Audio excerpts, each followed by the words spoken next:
Mari kita berdoa bersama-sama.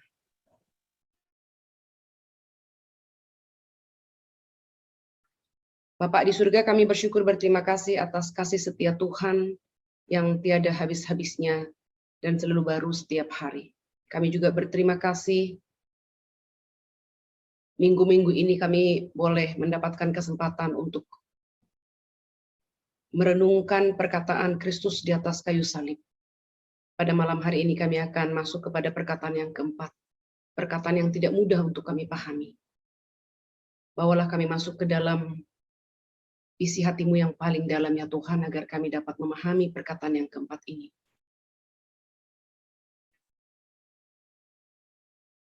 Sertai dan pimpin pembahasan kami pada malam hari ini, dan biarlah roh-Mu yang kudus yang menerangi pikiran kami, agar kami dapat berpikir terang benderang.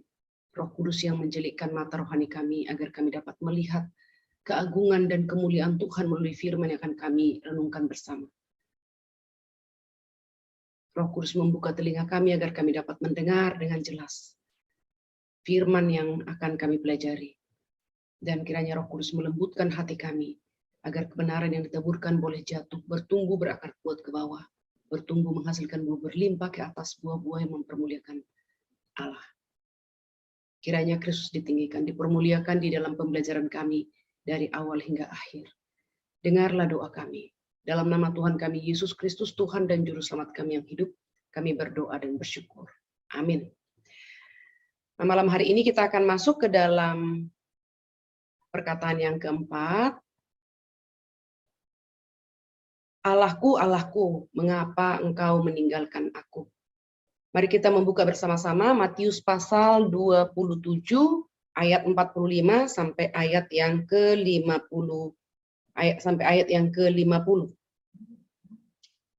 Yesus mati. Mulai dari jam 12 kegelapan meliputi seluruh daerah itu sampai jam 3. Kira-kira jam 3 berserulah Yesus dengan suara nyaring. Eli, Eli, lama sabachthani, artinya Allahku, Allahku, mengapa engkau meninggalkan aku?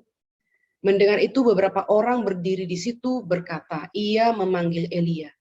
Dan segeralah datang seorang dari mereka. Ia mengambil bunga karang, mencelupkannya ke dalam anggur asam, lalu mencucukkannya pada sebatang buluh dan memberi Yesus minum. Tetapi orang-orang lain berkata, jangan, baiklah kita lihat, apakah Elia datang menyelamatkan dia. Yesus berseru dengan suara nyaring dan menyerahkan nyawanya. Ya, sedemikian jauh pembacaan firman Tuhan. Malam ini kita akan masuk kepada perkataan yang keempat. Jam 9 Yesus naik ke atas kayu salib. 3 jam tergantung di atas salib, jam 9 sampai jam 12 itu bukan satu hal yang mudah. Setiap gerakan akan mengakibatkan rasa sakit, dan karena jam 9 sampai jam 12 itu adalah saat matahari sangat terik. Maka siapapun di bawah matahari akan berkeringat. Yesus yang tersalib juga berkeringat, dan keringat itu akan bercampur dengan darah, dan itu akan sangat menyakitkan. Malam hari ini Bapak Ibu, mari kita meminta belas kasihan Tuhan melalui perkataan yang keempat ini. Kita dibawa kembali kepada masa 2000 tahun yang lalu, ketika Yesus naik ke atas kayu salib. Besok hari Jumat kita akan beribadah memperingati hari kematian Yesus Kristus. Ayat yang ke-45 dikatakan, mulai dari jam 12 kegelapan meliputi seluruh daerah itu sampai jam 3. Setelah 3 jam, jam 9 sampai jam 12, maka terjadi satu hal yang ajaib.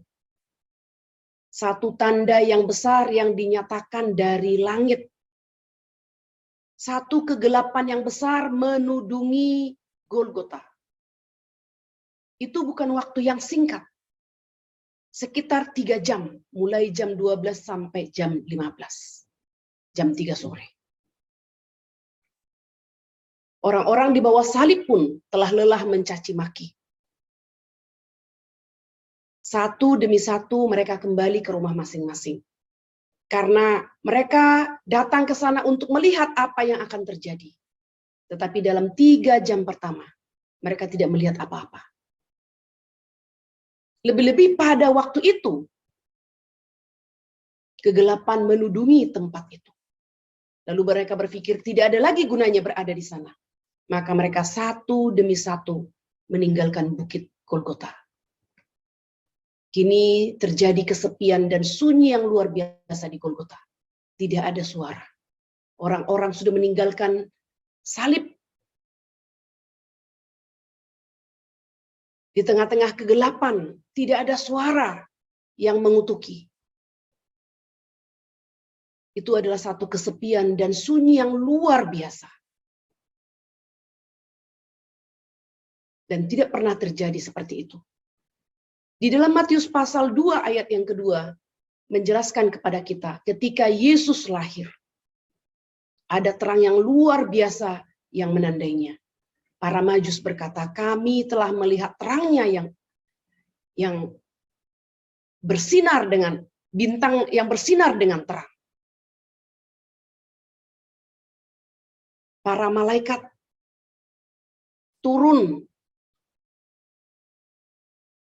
disertai dengan terang yang membuat para gembala di padang pada malam hari itu terbangun dan ketakutan. Tetapi kegelapan yang luar biasa menandai kematiannya. Karena Yesus adalah terang dunia. Mari kita pikirkan hal ini Bapak Ibu. Yesus adalah Allah yang menjadi manusia. Pada saat Yesus naik ke atas kayu salib, Yesus adalah Allah dan manusia. Jangan pernah kita sekalipun ada dalam pemikiran kita memisahkan antara natur Allah, natur ilahi dan natur manusianya Kristus. Pada saat Yesus dikandung oleh Roh Kudus di dalam rahim Maria, dia adalah Allah dan manusia sekaligus. Ketika Yesus lahir, bertumbuh menjadi anak, dia adalah Allah sejati dan manusia sejati sekaligus. Di dalam satu pribadi ada dua natur. Demikian juga ketika kita memikirkan tentang Yesus naik ke atas kayu salib, dia juga adalah manusia sejati dan Allah yang sejati. Maka kita akan melihat ini tidak mudah. Itu sebabnya dalam perkataan yang kedua, penjahat itu berkata, kita layak menerima hukuman ini. Dan hukuman ini setimpal dengan kejahatan kita. Tetapi dia, ya Roh Kudus menerangi pikiran si penjahat yang bertobat itu tentunya, sehingga dia berkata, tetapi dia tidak bersalah dan tidak layak menerima hukuman ini.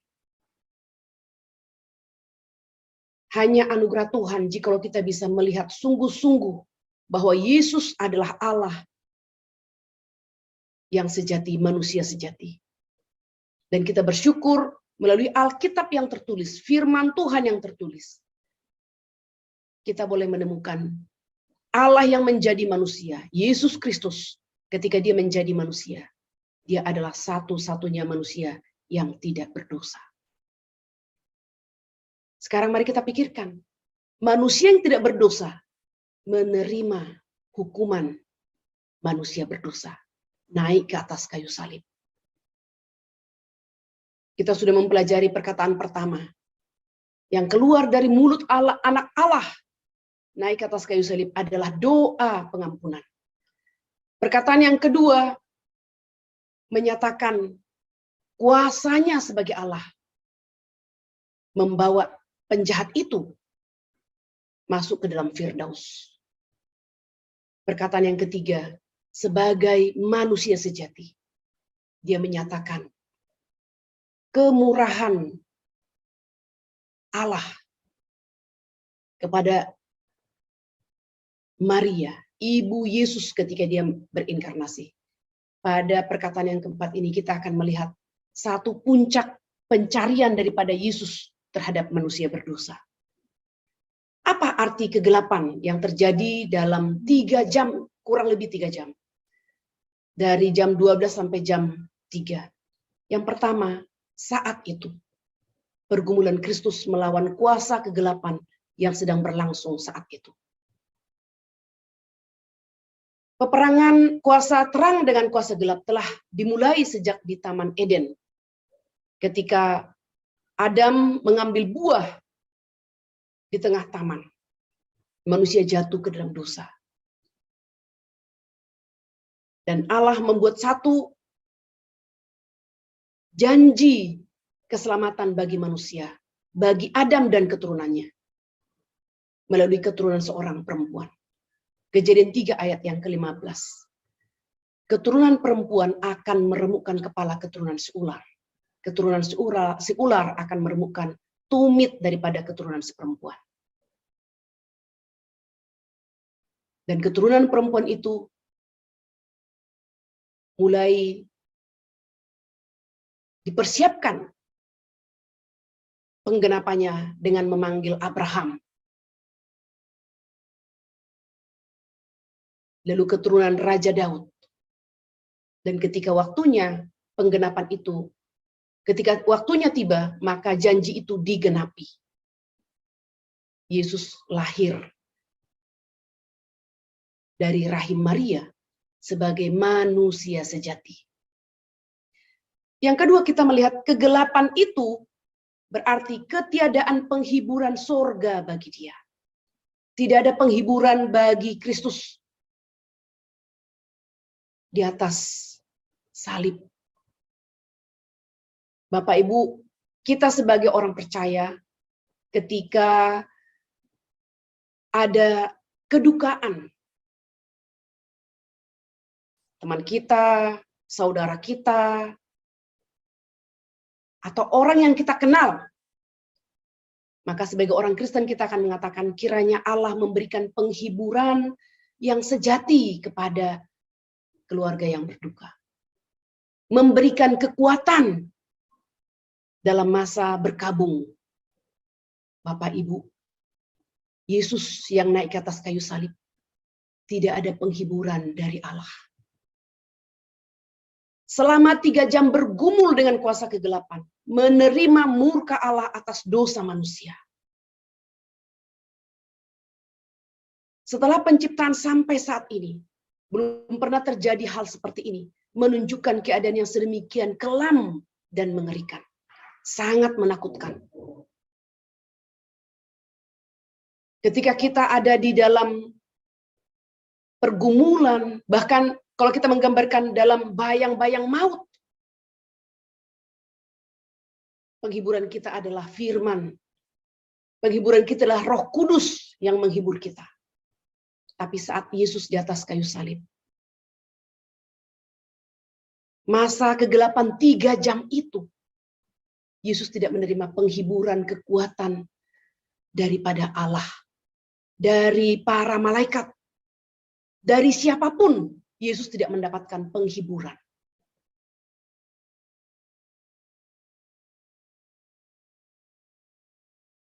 Di dalam Matius pasal 21 ayat 23, orang Yahudi pernah bertanya kepada Yesus, dari mana asal kuasanya? Lalu Yesus tidak menjawab pertanyaan mereka. Sebaliknya Yesus bertanya kepada mereka, menurut kamu, baptisan Yohanes Pembaptis berasal dari mana? Dan orang Yahudi tidak menjawab. Di dalam Matius pasal 16 ayat 1, orang Yahudi meminta tanda dari sorga. Dan saat itu Yesus tidak menjawab mereka dengan tidak memperlihatkan tanda yang mereka minta sampai pada waktu Yesus dipaku di atas kayu salib. Dan tanda yang ditunjukkan di atas kayu salib bukanlah tanda yang menggairahkan, bukan tanda yang menggembirakan, bukan tanda yang memuaskan, bukan tanda yang memberikan pengharapan baru kepada mereka, melainkan satu tanda ajaib yang mengagetkan mereka. Kegelapan itu bukan kegelapan biasa. Jika Yesus adalah orang biasa, maka pada waktu dia dipaku di atas kayu salib sebagai orang berdosa, bukan hanya manusia saja akan senang karena keadilan Allah ditegakkan. Langit pun akan senang. Tetapi kali ini, matahari malu tidak berani melihat akan hal itu. Karena Sang Penciptanya menerima ketidakadilan. Sang Pencipta dinista oleh ciptaan. Disalibkan oleh ciptaan. Seluruh angkasa menyatakan keajaiban.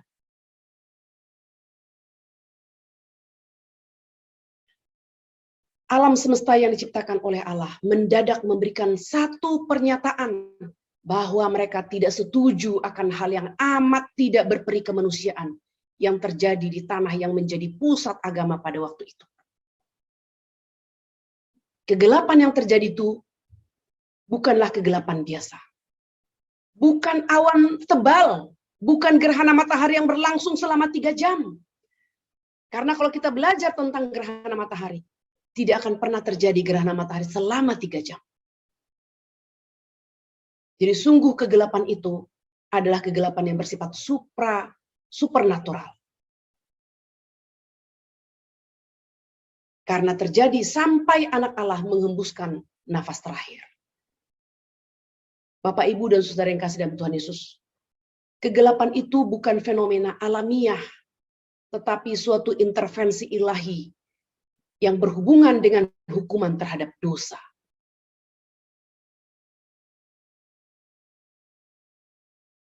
Di dalam Yesaya 5 ayat yang ke-30. 13 ayat 10 sampai 11.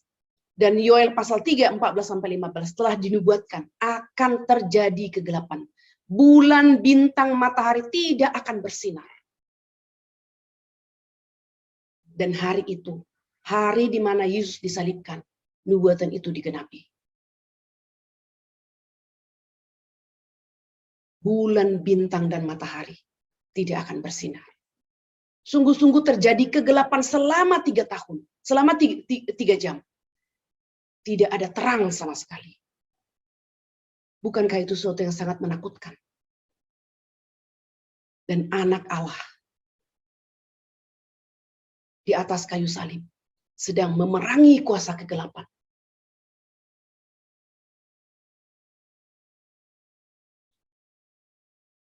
Matahari tidak bersinar. Terjadi gempa bumi. Tabir di bait Allah terbelah 2. Pada saat itulah hutang keadilan semua umat pilihan kepada Allah dibayar lunas. Pada saat itulah semua hukuman dosa kita ditanggung dengan tuntas. Itu sebabnya tabir yang memisahkan ruang Maha Kudus dengan ruang kudus itu dirobek oleh tangan Allah. Manusia tidak membutuhkan lagi seorang imam besar yang akan mewakili manusia datang di hadapan Allah. Karena Yesus Kristus telah menggenapkan tugas keimaman dengan membawa dirinya sebagai korban. Korban yang sempurna satu kali untuk selamanya. Korban yang final.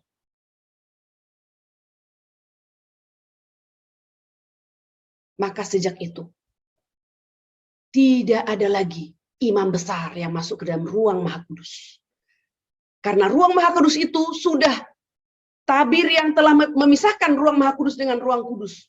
Telah dirobek oleh tangan Allah. Jikalau manusia mau datang kepada Allah, satu-satunya adalah melalui Yesus Kristus. Itu sebabnya Yesus berkata, akulah jalan, kebenaran, dan hidup. Tidak ada yang sampai kepada Bapa kalau tidak melalui aku. Sistem pengorbanan di dalam perjanjian lama telah mencapai puncaknya melalui pengorbanan Kristus, anak domba Allah yang kudus. Maka tidak ada lagi pengorbanan untuk penghapusan dosa manusia.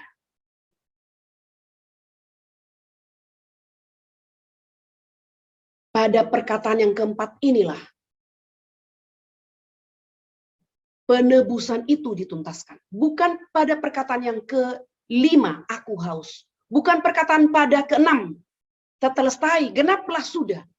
Bukan pada perkataan yang ketujuh, ketika Yesus menyerahkan rohnya kepada Allah Bapa, tapi pada perkataan yang keempat. Saat itu tidak ada suara dari surga.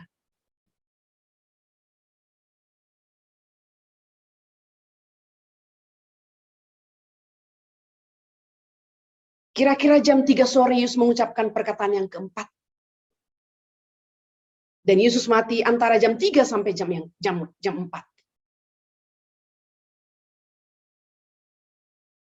Setelah digantung sekitar 6 jam, darah sudah banyak mengalir. Mari kita coba pikirkan, apakah mungkin manusia biasa yang telah kehilangan begitu banyak darah masih bisa berteriak dengan keras? Jawabannya adalah tidak. Saya pernah sakit bleeding. Sampai ketika saya pegang tangan, itu akan sangat lama untuk kembali. Mengalami dehidrasi. Saya tidak bisa melihat terang. Kalau saya pergi ke kantor pun semua mati lampu. Karena saya tidak bisa melihat terang. Hanya terang dari laptop yang menerangi ruangan saya. Tulang belakang saya sampai tidak bisa tegap. Saya harus berjalan agak membungkuk. Semua sakit. Tubuh yang sakit seperti itu tidak mungkin memiliki kekuatan untuk berteriak. Tetapi Yesus setelah 6 jam mencucurkan darah di atas kayu salib. Dengan rasa sakit. Setiap detik rasa sakit itu bertambah. Setiap gerakan akan menambah rasa sakit. Perkataan yang keempat ini diucapkan pada jam 3 sore. Setelah kegelapan sirna, matahari bersinar kembali. Lalu Yesus mengatakan perkataan yang keempat.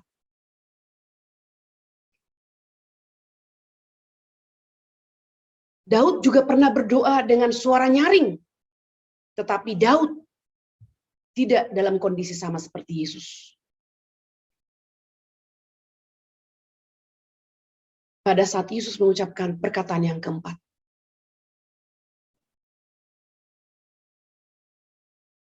Pada saat itu dia meminum cawan murka Allah atas dosa semua umat pilihan sepanjang zaman.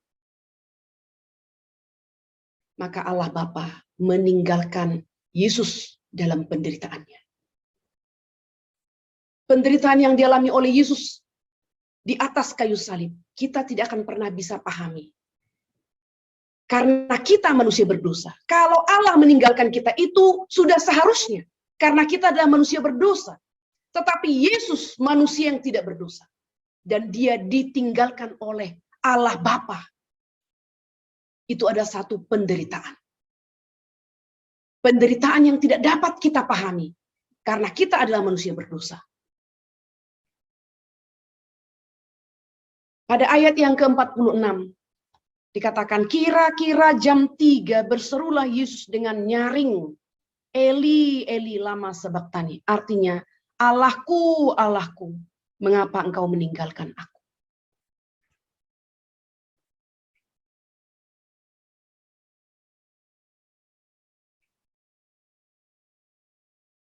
Yesus menyatakannya dengan suara nyaring, menandakan kesakitan dan kesedihan yang luar biasa, dan menunjukkan sisa kekuatannya serta kesungguhan rohnya sewaktu menyerukannya.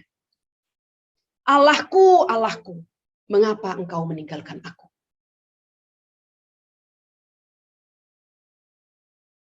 Allah Bapa meninggalkan Yesus. Artinya, yang pertama, saat itu Bapa menyerahkan Yesus ke dalam tangan musuh dan tidak datang menyelamatkan Yesus dari cengkraman tangan mereka.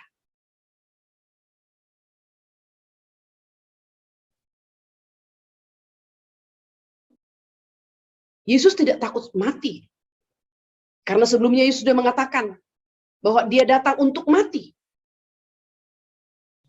Tetapi pergumulan Yesus di atas bukit Golgota itu satu pergumulan manusia yang tidak berdosa, yang dinaikkan ke atas kayu salib dan ditinggalkan oleh Allah Bapa.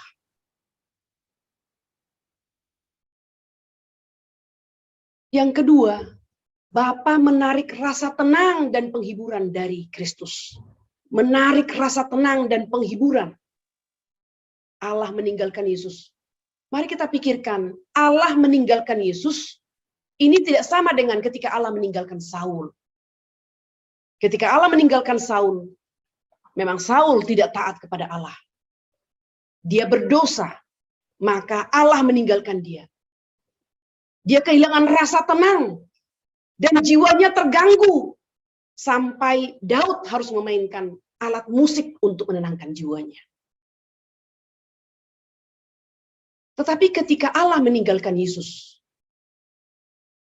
itu karena Yesus sedang menerima murka Allah atas dosa semua umat pilihan sepanjang zaman. Allah Bapa, Allah Anak, Allah Roh Kudus adalah Allah yang kudus. Allah yang suci, mencintai kebenaran.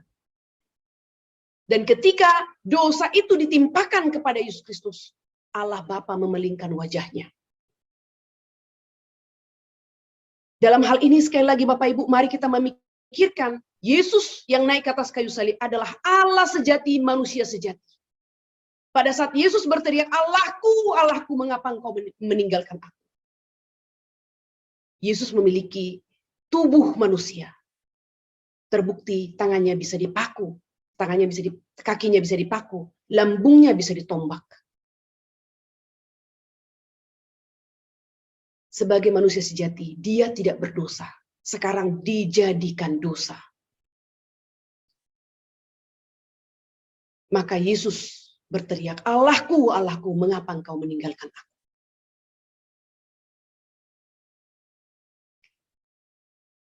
Yang ketiga, Bapa membiarkan jiwa Yesus merasakan murkanya terhadap manusia berdosa. Dan Yesus dijadikan dosa bagi kita. Dijadikan kutuk bagi kita. Di dalam buku katekismus kita sudah belajar tentang imputasi ganda. Dalam imputasi ganda, di situ digunakan ilustrasi jubah. Jubah dosa dengan jubah kebenaran. Dalam imputasi ganda itu, jubah Kristus, jubah kebenarannya, diberikan kepada kita. Maka Allah melihat kita menjadi benar. Dan jubah kita dikenakan kepada Kristus. Maka Allah melihat Kristus berdosa. Maka sekarang kita bisa mengerti. Di atas kayu salib, Yesus mengenakan jubah dosa kita. Itu sebabnya Allah memalingkan wajahnya. Murka Allah ditumpahkan atas Yesus Kristus. Karena dosa kita. Mari kita memikirkan hal ini Bapak Ibu. Agar cinta kita kepada Tuhan semakin bertambah-tambah. Kesengsaraan Kristus di atas kayu salib adalah kesengsaraan yang seharusnya kitalah yang akan menanggung. Karena kita yang berdosa.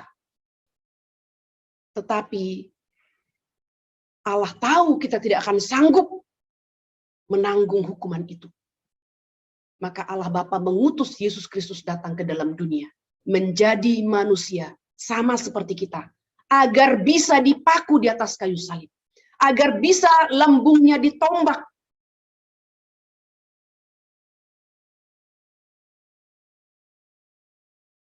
Di dalam Alkitab dikatakan, terkutuklah orang yang digantung di atas kayu salib. Kutuk akibat dosa ditanggungkan pada Yesus Kristus.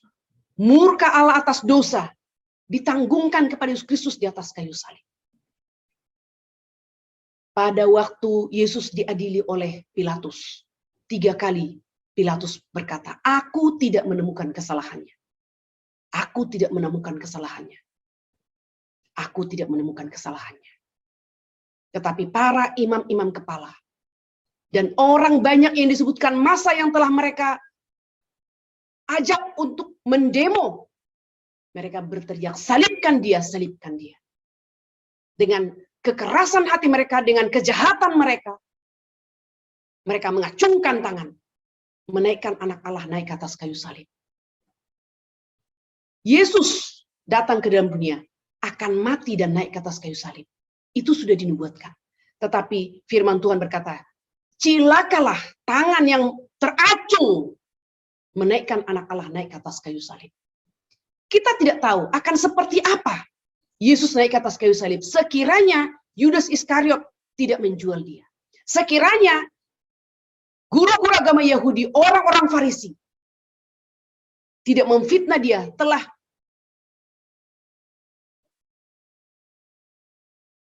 menghinakan Allah atau menghujat Allah. Kalau menurut tradisi orang Yahudi, seorang yang menghujat Allah seharusnya adalah dirajam batu, bukan disalibkan. Tetapi Allah telah memakai kejahatan mereka untuk menggenapkan rencana keselamatan itu.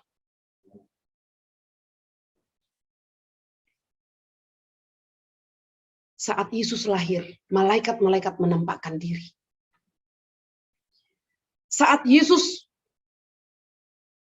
selesai berpuasa dalam tubuh yang sangat lemah, para malaikat melayani dia. Tetapi di Bukit Golgota, malaikat-malaikat tidak menampakkan diri. Suara Allah Bapa tidak terdengar. Kegelapan merajalela. Para malaikat adalah ciptaan yang dicipta untuk melayani Allah. Tetapi di atas Bukit Golgota, mengapa para malaikat tidak datang?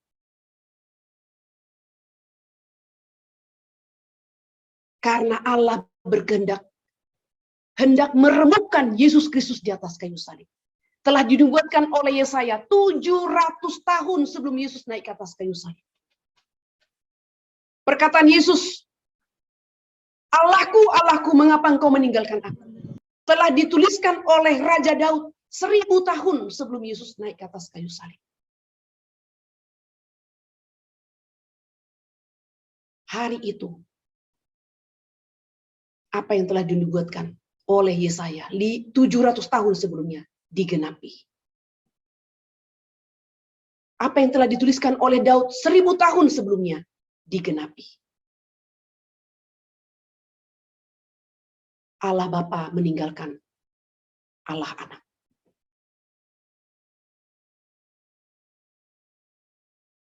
Yesaya telah menubuatkan bagaimana Kristus akan menderita.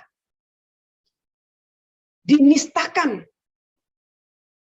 Sampai dikatakan ketika kita memandang rupanya, rupa itu sangat buruk. Saking buruknya, kita tidak dapat mengenalinya.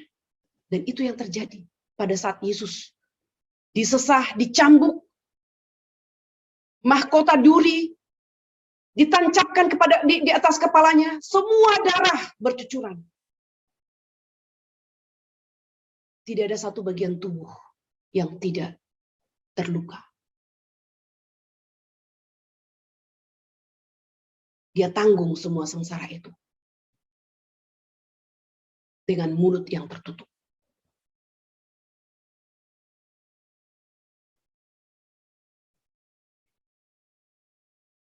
Pada waktu Yesus dibaptis, sorga terbuka dan Allah Bapa berkata, inilah anak yang kukasihi, kepadanya lah aku berkenan. Allah Bapa mengkonfirmasi.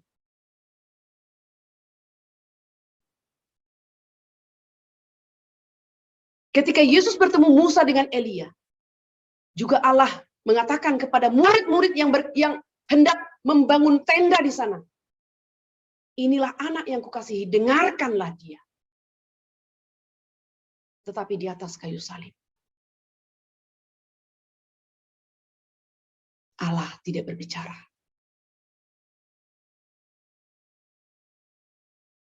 Allah tidak menyatakan pernyataan, inilah anak yang kukasihi.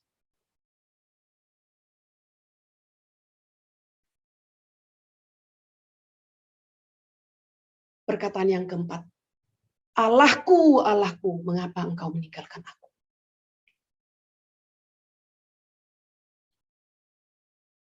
Perkataan yang keempat ini menunjukkan perbedaan status. Sekarang Kristus di atas kayu salib sebagai manusia berdosa. Jubah dosa kita itu dikenakan kepada Kristus. Maka Allah melihat dosa pada Kristus yang tersalib. Maka Allah Bapa memalingkan wajahnya. Yesus berkata, aku dan Bapa adalah satu. Bagaimana mungkin Allah Bapa meninggalkan Allah Anak? Tetapi kita harus mengingat bahwa Yesus adalah Allah sekaligus manusia. Dalam kemanusiaannya yang sempurna, yang tidak berdosa, sekarang dikenakan dosa kita kepadanya. Maka Allah memalingkan wajahnya. Karena Allah membenci dosa. Dan Allah menumpahkan murkanya atas dosa kita.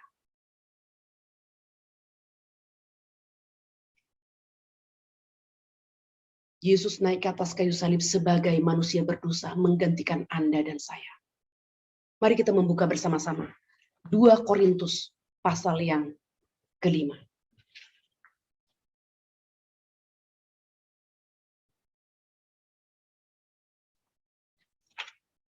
Dua Korintus 5 ayat yang ke-21.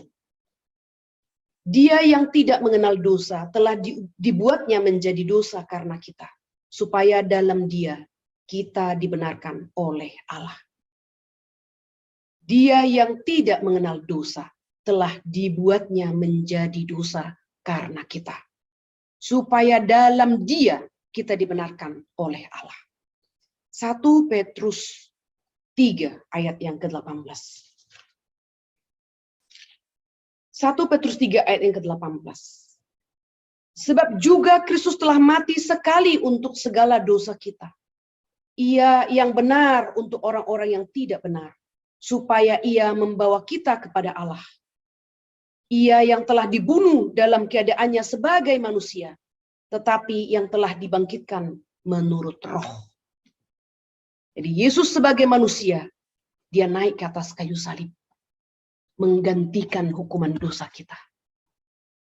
Dia sebagai manusia, mati menggantikan kita.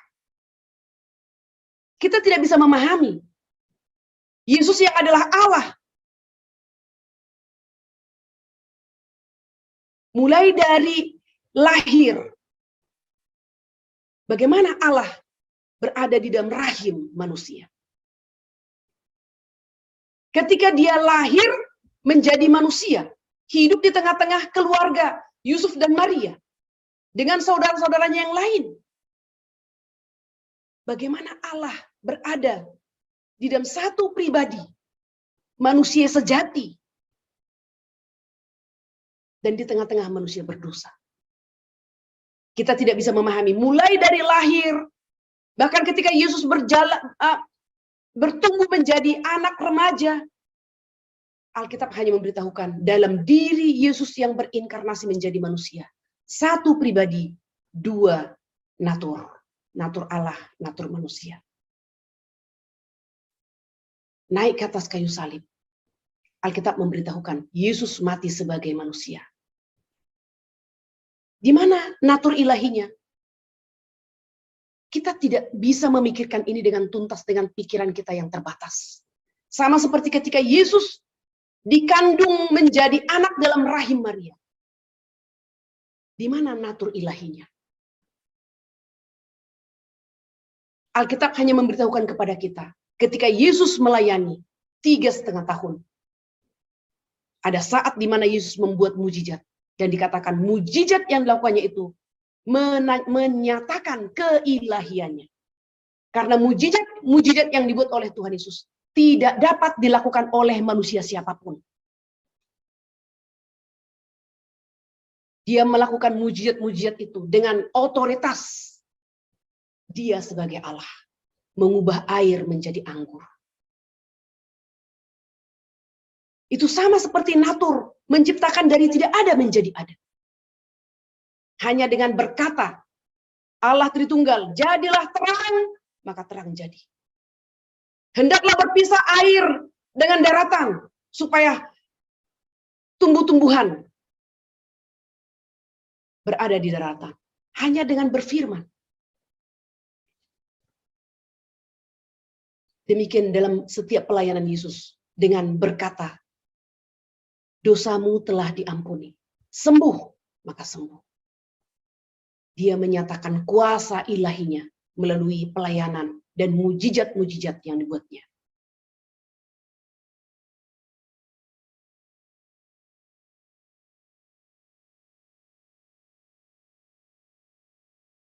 Dan Yesus bertanya kepada para muridnya, menurut orang siapakah aku? Lalu para murid berkata, mereka berkata, engkau adalah Yohanes, engkau adalah Elia, engkau adalah Yeremia. Tapi Yesus berkata kepada para murid yang siang malam bersama-sama dengan dia dan menyaksikan semua mujizat yang dibuatnya. Menurut kamu, siapakah aku? Petrus mewakili para murid. Dikatakan, engkau adalah Mesias yang diutus oleh Allah. Dan Yesus berkata, berbahagialah engkau, Petrus, karena pengetahuan itu bukan daripadamu, tapi daripada Allah. Nah, saudara yang kasih dalam Tuhan Yesus, mari kita selalu mengingat, Yesus adalah Allah sejati dan manusia sejati. Satu pribadi dalam dua natur. Ketika Yesus mengucapkan perkataan yang keempat, Allahku, Allahku, mengapa engkau meninggalkan aku? Di sini kita melihat Yesus berteriak sebagai orang berdosa. Bukan status sebagai anak Allah, meskipun dia pada waktu yang sama juga adalah Allah. Dan kita tidak bisa memikirkan ini dengan tuntas, Bapak Ibu.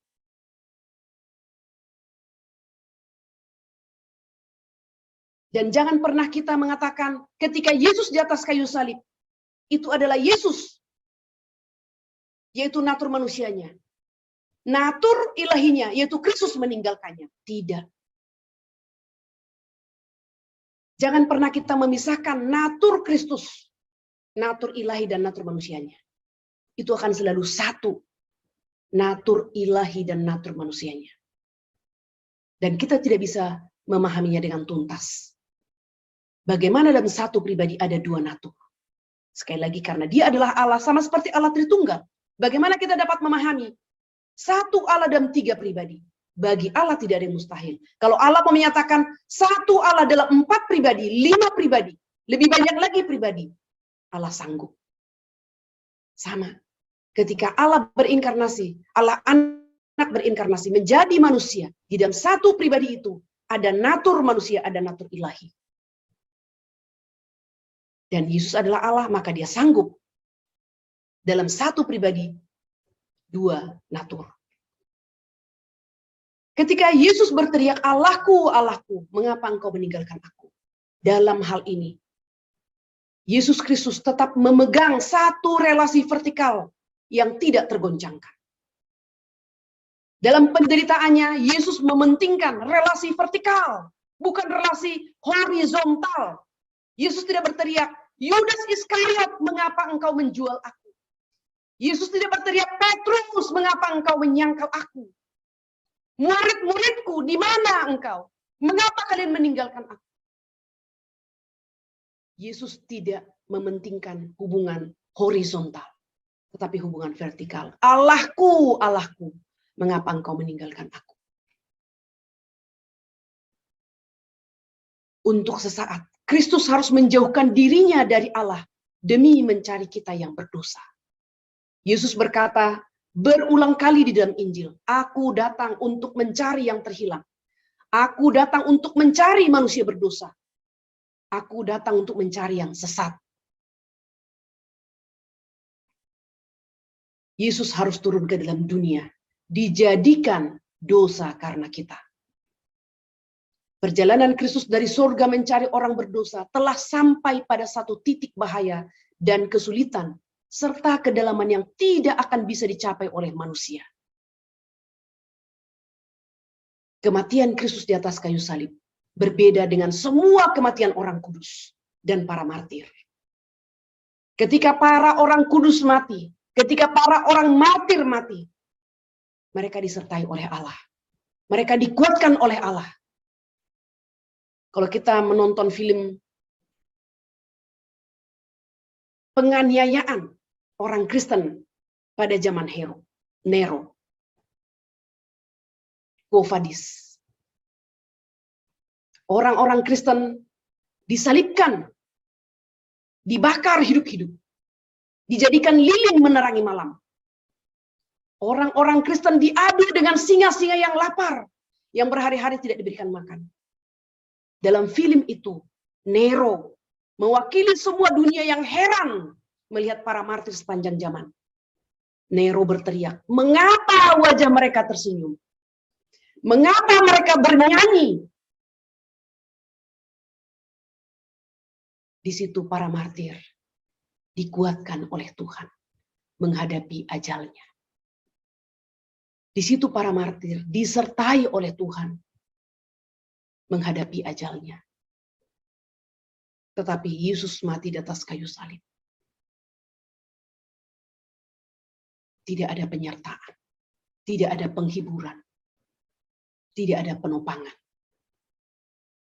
Dia diremukkan oleh Allah Bapa. Sungguh, apa yang telah dinubuatkan oleh Yesaya, diremukkan karena dosa kita. Kristus satu-satunya manusia yang pada waktu mati tidak mendapat penyertaan maupun pertolongan dari Tuhan Allah. Di atas kayu salib segala kesalahan kita ditimpakan kepadanya. Di atas kayu salib adalah titik terakhir dari perjalanan Kristus mencari orang berdosa. Kristus mengasihi kita sampai akhir dan tuntas. Kristus menerima pengadilan ilahi dan hukuman neraka yang seharusnya kita terima. Neraka itu adalah di mana Allah tidak hadir. Dan di atas kayu salib, Yesus mengalami neraka. Allah tidak hadir.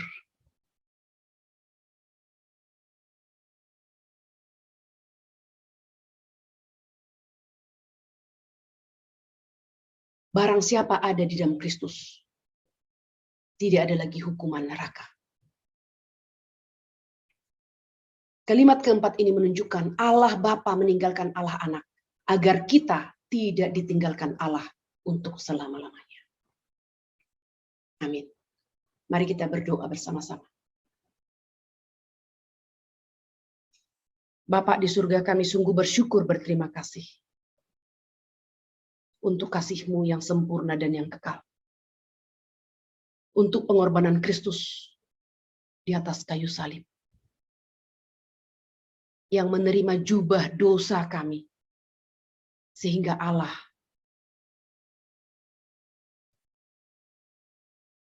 menumpahkan murka-Mu atas dosa umat pilihan sepanjang zaman. Atas dosa kami kepada Kristus di atas kayu salib.